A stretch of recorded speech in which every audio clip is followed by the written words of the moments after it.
For the next 2 weekends in the UFC, the middleweight division takes centre stage. I am of course talking about Strickland versus Jack Manson. That is the main event of the fight night this weekend. And the weekend after, we have got UFC 271, obviously headlined by the rematch between Israel Adesanya and Robert Whittaker, which is an incredible fight, one of the best of the year. But also you've got Derek Brunson versus Jared Cannonier on that card, so big implications for who's going to challenge the winner of that main event at 271. So I was going to make a top 5 list of the greatest UFC middleweight champions, but then I thought there's only 11 of them. We might as well rank them all in order just to make it more work for me. So let's do that. We'll kick it off right away. Starting our list off at the bottom is Dave Men, the inaugural middleweight champion. I don't know whether I'm saying his name right, to be honest with you. Probably one of the most forgettable champions in the promotion's history. I know that sounds harsh, but just because he was the first middleweight champion and the way that his title reign went. He won the belt back in 2001 at UFC 33, defeating Gil Castillo via unanimous decision. He would then lose the belt in his first title defense and never really get close to competing for it again. He retired in 2012 after losing a fight to the man who also took the belt from him, but we'll get to that later. But there you go, that's how we're kicking off the list. At our number 10 spot is Evan Tanner. He is the third middleweight champion, and he actually won the belt after it had been vacant for 3 years. He had a record of 30-4 and a win over Robbie Lawler, actually, when he went into his fight with David Terrell for that vacant belt. And he managed to get a first round stoppage, but he did lose the belt in his first defense, so he was never able to recapture that belt or even fend off any contenders. But he did have a great fight with Rich Franklin, which was how he lost the title, so that definitely helps his reign look a bit stronger. But yeah, never really got going for Evan Tanner. Okay, so I'm sure there are people that will love that I've put Luke Rockhold here and people that will hate it, but let me explain my logic, because, okay, maybe I'm a little bit biased. I don't like Luke Rockhold, and Michael Bisping knocking him out is one of the greatest moments in UFC history. Don't even try and tell me it's not. But when he beat Chris Weidman at UFC 194, I honestly thought that Luke Rockhold was going to be champion of this division for a very long time. Maybe Yoel Romero could pose him a threat, but I honestly believe that Luke Rockhold in a few fights would be knocking on that pound for pound door list. I thought he was that good. Obviously it didn't happen for him. He lost a huge upset loss to Michael Bisping, and then after that fight at UFC 199 he's fought 3 times and lost 2 of them by knockout. So it really just never worked out for Luke Rockhold, but that performance against Weidman suggested that he was just a level above everyone else in the division. So yeah, I might have some bias towards Luke Rockhold and him getting knocked out, but I truly believe that Luke Rockhold had the potential to be one of the top guys on this list, and it didn't work out for him at all, and that is why he is in this spot.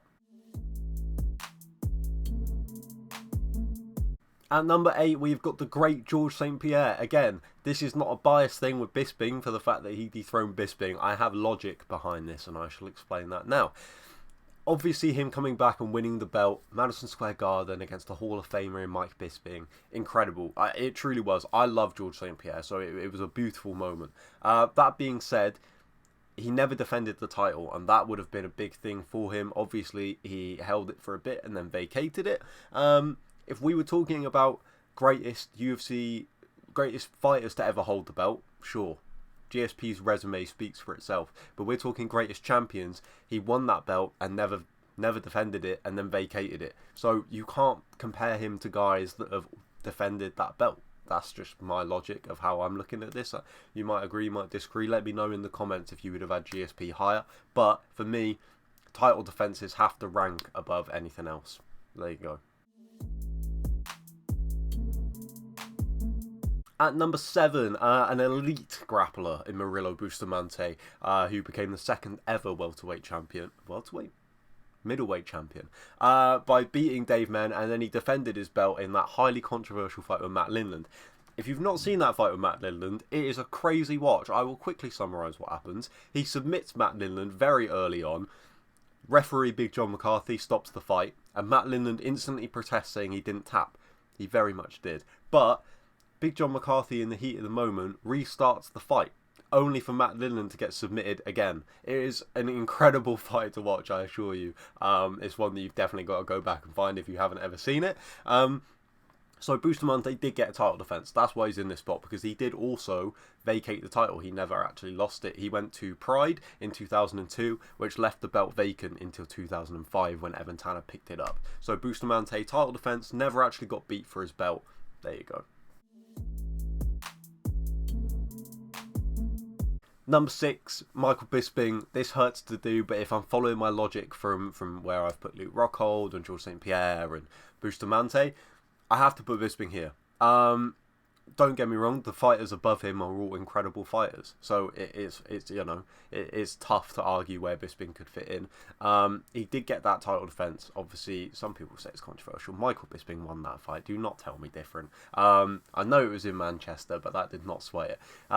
It was incredible. For me, it doesn't matter how high Bisping is on this list as a fan of Bisping. For me, all that matters is that he did it and he defended the title in Manchester, because it was just two incredible moments that, for me, that he didn't need a lengthy title reign. That was a perfect reign all by itself. Obviously lost the belt to GSP, but it's GSP.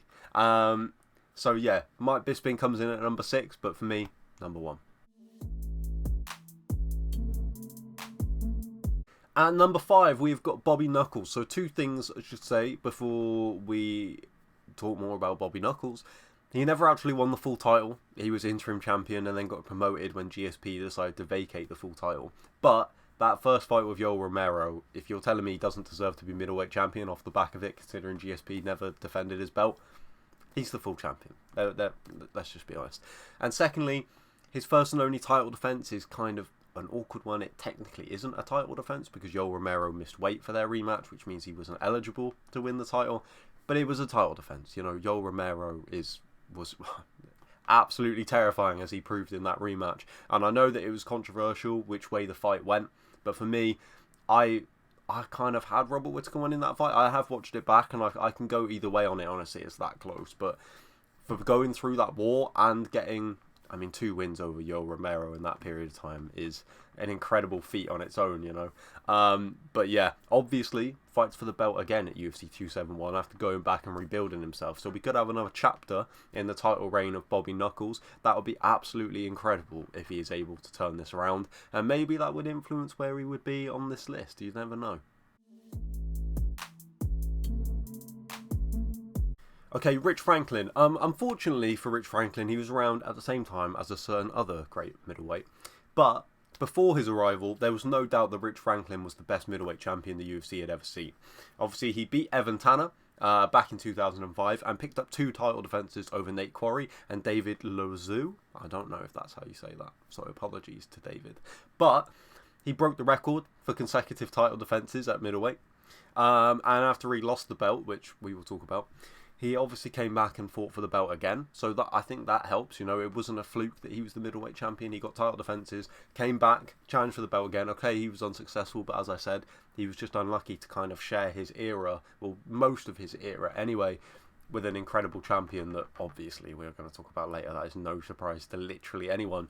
But Rich Franklin was underrated, man. Like I said, 2 title defenses puts him in this spot by default, but underrated for sure. Chris Weidman, this might come as a surprise to some people. Maybe people that weren't watching the UFC at the time when Chris Weidman was the champion. But the fight with Rockhold, I think, was a big thing. And obviously his form since then makes his title reign not look as impressive. But there are times in MMA where there's a transition. I think of John Jones coming in and beating Shogun Rua and then beating all these legends. Weidman did that to the middleweight division, of course. That incredible moment where he knocked out Anderson Silva in one of the biggest shocks in UFC history. The second fight with Anderson Silva, I don't know, it's a freak injury, whatever. But title defenses against Lyoto Machida and a very, very scary at the time Vitor Belfort. It was really like a changing of the guard. I think unfortunately for Weidman, he was kind of a bit of an in-between champion where he was the new era, but not he wasn't good enough to compete with Luke Rockhold at the end of the day, who obviously took the belt from him.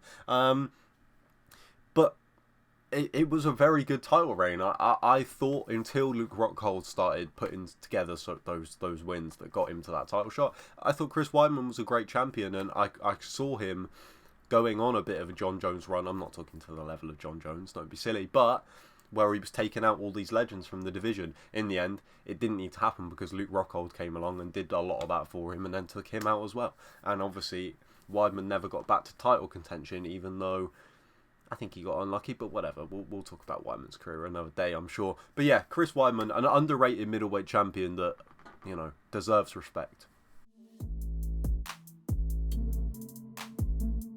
Alright, we've come to the number 2 spot. I'm sure everyone knew who the number 2 and number 1 were going to be. I don't think that's a surprise to absolutely anyone that the number 2 champion in the middleweight division is the current middleweight champion, the last style bender, Israel Adesanya.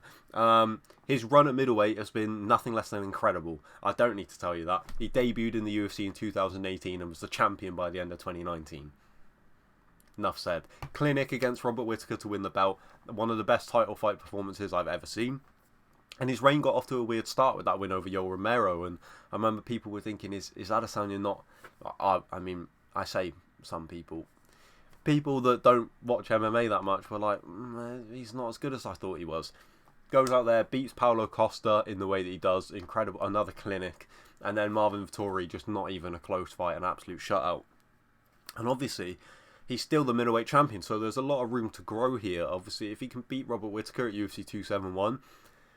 he's kind of left the division quite barren in terms of contenders that I can see challenging him in the next 12 months or so. I recently made my predictions video for who I think will be champion by the end of the year, and I had to say that the winner of UFC 271 is going to be the champion by the end of the year, because between Whittaker and Adesanya, they've beaten everybody, and obviously with Adesanya holding a win over Whittaker, that puts him above. But obviously the current middleweight champion,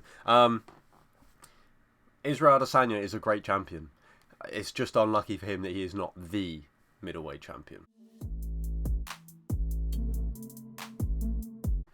No curveballs here, folks. Anderson Silva is the greatest UFC middleweight champion and the greatest UFC middleweight of all time. I could end it right there and just end the video. But the longest UFC title reign of all time, nearly 7 years. 10 consecutive title defenses, which is the second most. Obviously, GSP still holds that. But for the most part, the thing with Anderson is he did that in style. There was some not so great fights in there. I'm thinking Damian Maia, Taras Leites, but a lot of them were incredible finishes that you could just rattle off a highlight reel of. For someone who hasn't seen anything from the world of MMA before, Anderson Silva's highlight reel, there you go. Watch that and come back to me, you know. Obviously, the end of his career did change the opinion on Anderson Silva, I think, a little bit. Those 2 losses to Weidman that really kicked it off, but then some of those fights towards the end were rough to watch for fans of Anderson Silva. But Anderson Silva as the middleweight champion was one of the greatest we've ever seen do it, and he put away contenders like most people put away hot dinners. It was incredible to watch, and I'm sure it's something that got a lot of people into MMA in the first place. Adesanya is still the champion, and he has got a lot of room to improve, obviously, on his title reign, because he is still the champion. So who knows how long this could go on for, but it will take an incredible feat before he can rival the legacy of the Spider. Thank you for checking out this video, guys, on my new Kyle Diamond MMA channel. Be sure to leave your picks. Are there any you agree with me on or disagree with me on in the comments? Also, who do you think are going to take these big middleweight fights coming up over the next 2 weeks? I cannot wait for Adesanya versus Whittaker 2. That was going to be incredible. Follow me on Twitter, it's down below in the description, and hit subscribe so you don't miss any of my content, because I'm going to keep putting videos up on this channel. Mark my words. Alright, see you on the next one, guys.